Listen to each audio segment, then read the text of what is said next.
Hey, faithful listener. Welcome to Season 6 of the Bible Explained podcast, the podcast where the Bible gets explained. So grab your cup of coffee and enjoy today's discussion from the book of Joshua.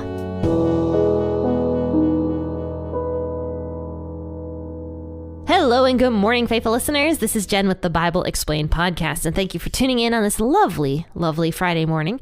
The weather here has been absolutely phenomenal, though it's been kind of cold. One of my friends came up and visited this week, Casey. He's been on the podcast before. And he was like, man, I forgot how cold it gets up here. It's like almost like the beginning of spring. I'm like, yeah, it is. It's very cold where I live. And we were kind of chatting about the weather. And it's so weird, like my area, because it's very cold up until summer. Then all of a sudden it is just muggy and so hot. But I love summer. I'm excited for summer. So tell me what your favorite season is. Contact me. You'll find my information in the description of this podcast episode. And also go over to the website and subscribe if you haven't yet, because my sister and my mom do some awesome work on the blog. And they've been taking that over for me, though sometimes I still do a blog post here and there. But my sister just came out with one about worship music, and what a successful corporate worship service looks like, because she is a worship leader actually herself. So go over to the website if you haven't yet and subscribe to that. But let's go ahead and read Joshua chapter 5 today, verses 1 through 9. And this is a fascinating subject. We're going to be talking about circumcision today again.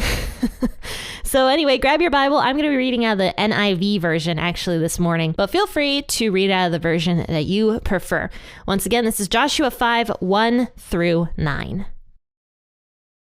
Now, when all the Amorite kings west of the Jordan and all the Canaanite kings along the coast heard how the Lord had dried up the Jordan before the Israelites until they had crossed over, their hearts melted in fear, and they no longer had the courage to face the Israelites. At that time, the Lord said to Joshua, "Make flint knives and circumcise the Israelites again." So Joshua made flint knives and circumcised the Israelites at Gibeath Haraloth. Now this is why he did so. All those who came out of Egypt, all the men of military age, died in the wilderness on the way after leaving Egypt. All the people that came out had been circumcised, but all the people born in the wilderness during the journey from Egypt had not.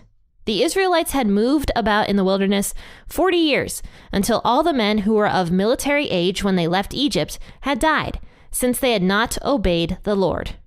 For the Lord had sworn to them that they would not see the land he had solemnly promised their ancestors to give us, a land flowing with milk and honey.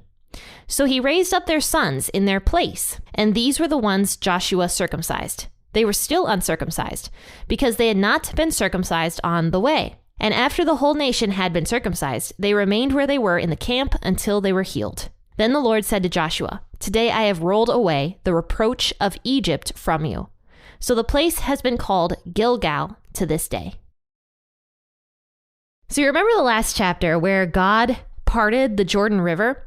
And not only did he part the Jordan River, but he rolled back all the water of the Jordan River and made this mountain of water, this huge heap is what the Bible calls it, a heap of water.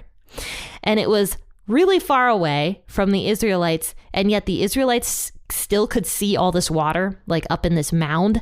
So this mountain of water had to have been huge. Not to mention, I told you what the dimensions of the Jordan River were. That's a ton of water that God piled up a far distance away at a city called Adam. And of course, this city would have been freaked out, right? Because they're looking out their windows of their houses and they see a mountain of water that used to belong to the Jordan River. On top of that, they probably heard that the Israelites were in the area, because the Israelites were talked about. They were news. Because Yahweh was among the Israelites. They knew about all the stories of the Israelites leaving Egypt and the miracles that took place with the Israelites in the wilderness.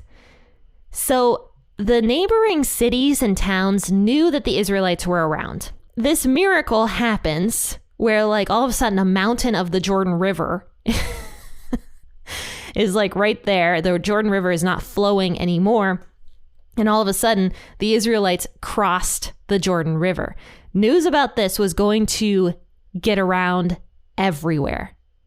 So you can see now what ends up happening from this news of the Jordan River like rolling away and turning into a mountain of water.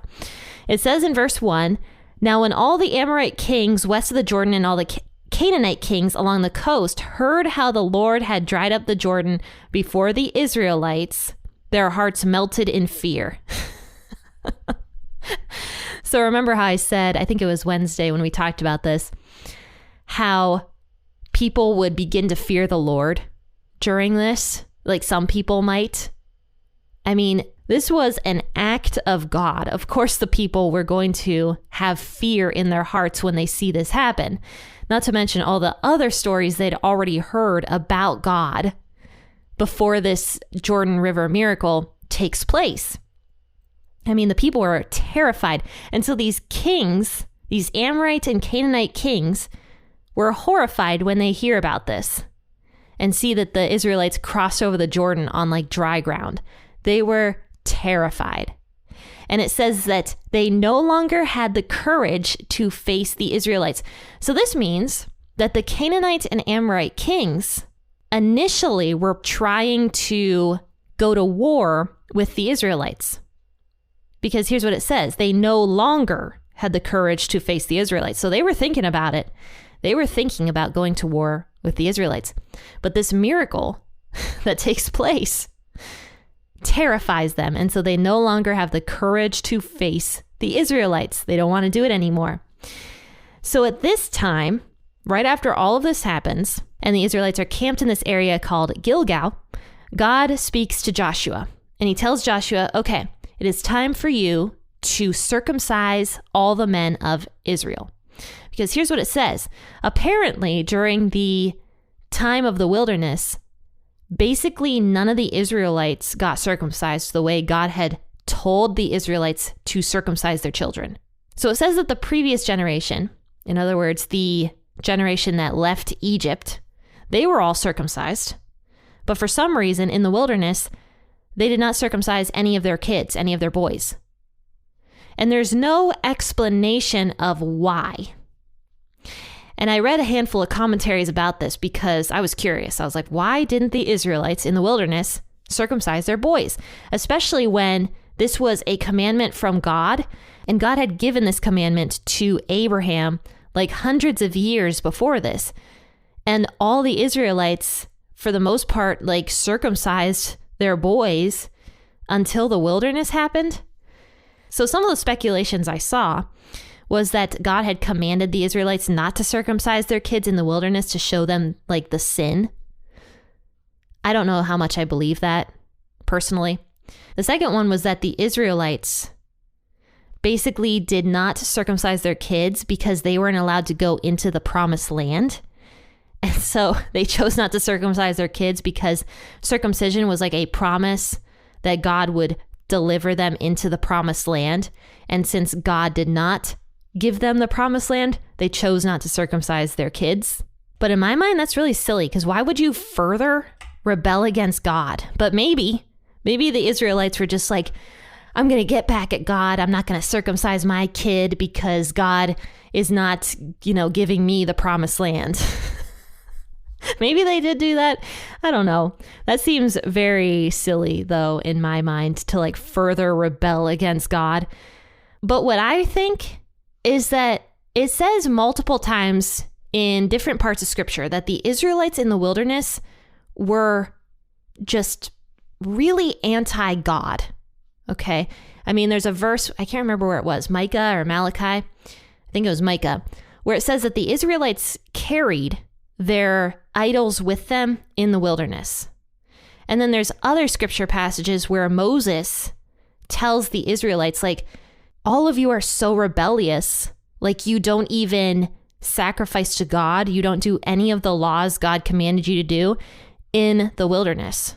So in my mind, I don't think it was so much that the Israelites were trying to get back at God, and so that's why they didn't circumcise their kids.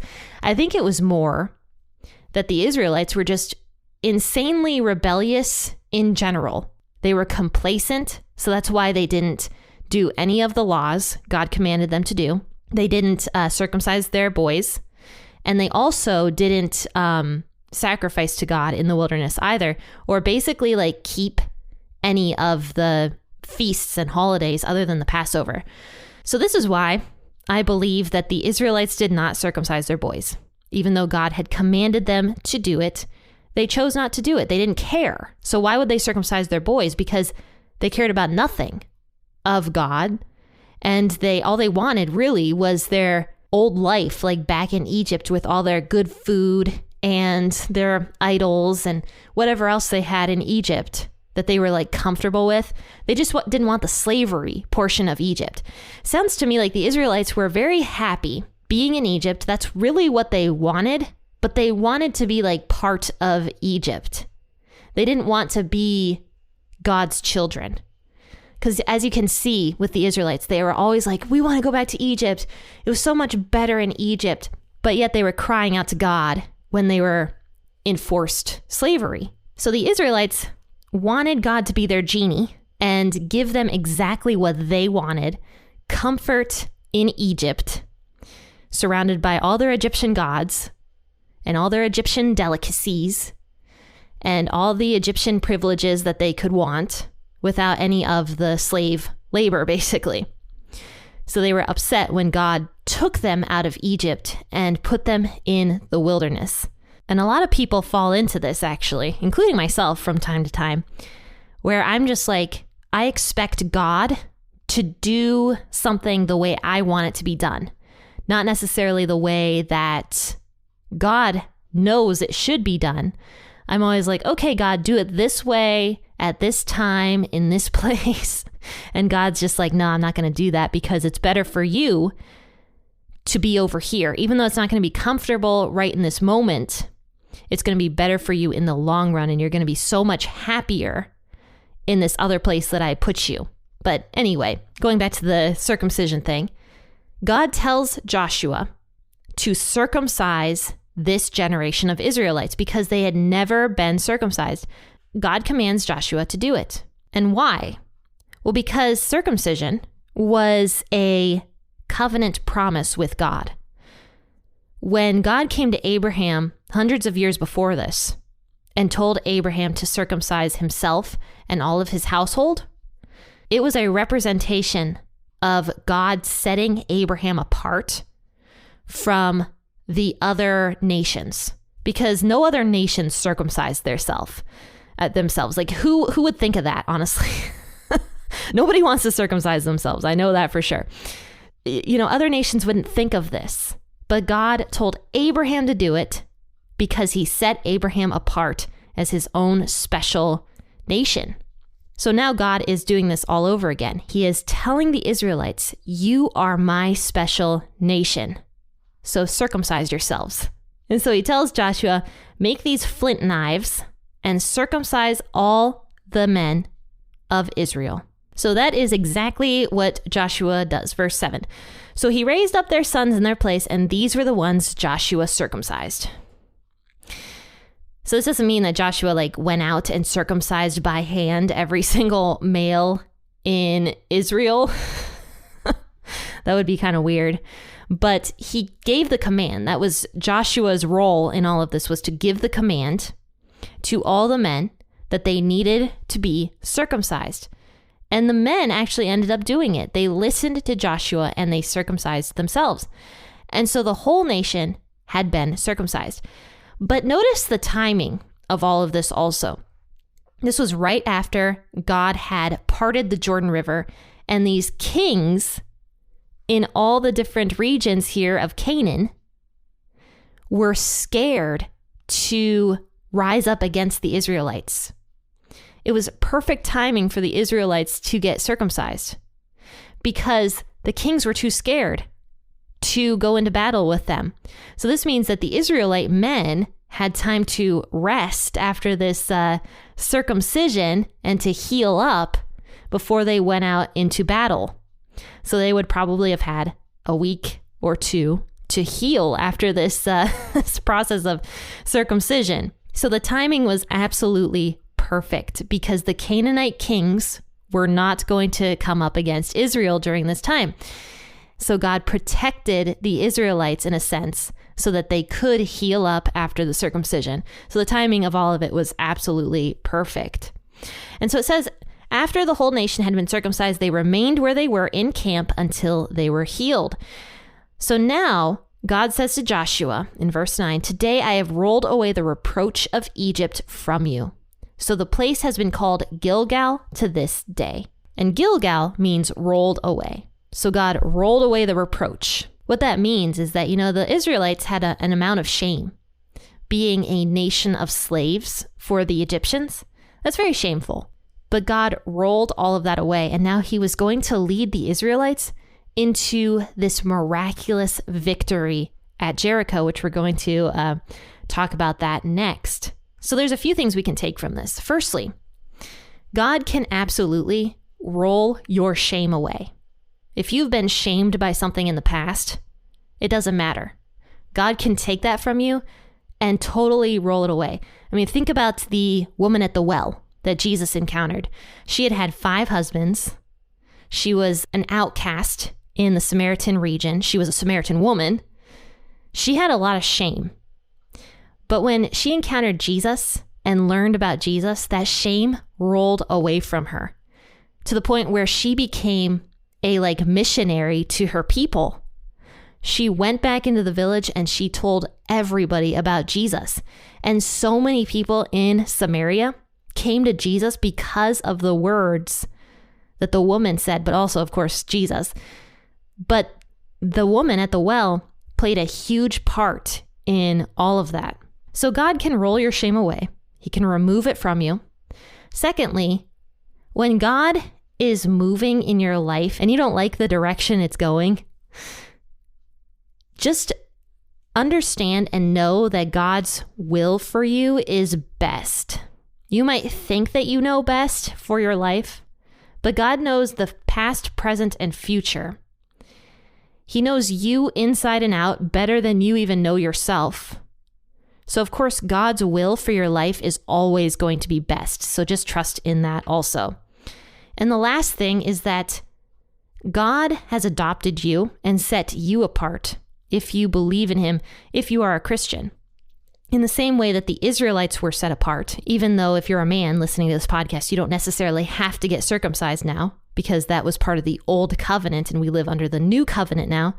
But you are still set apart as special from God, and he can absolutely give you power and protection to do his will for your life. Alrighty, faithful listeners, thank you so much for tuning in to today's episode. I hope you enjoyed it. And if you did, share it on your social media platforms and tell people that the Bible Explained podcast exists. Word of mouth is the best way, basically, that you can help the podcast to grow. And also, just rating and reviewing the podcast is awesome as well. Faithful listeners, I will see you all, not tomorrow, because tomorrow's the weekend. I will see you all on Monday, and we're going to finish up Joshua chapter 5 then and talk about this heavenly person that Joshua encounters. So we'll discuss all of that on Monday. Hope to see you then, and I hope you have a fantastic rest of your weekend. Happy listening, and God bless.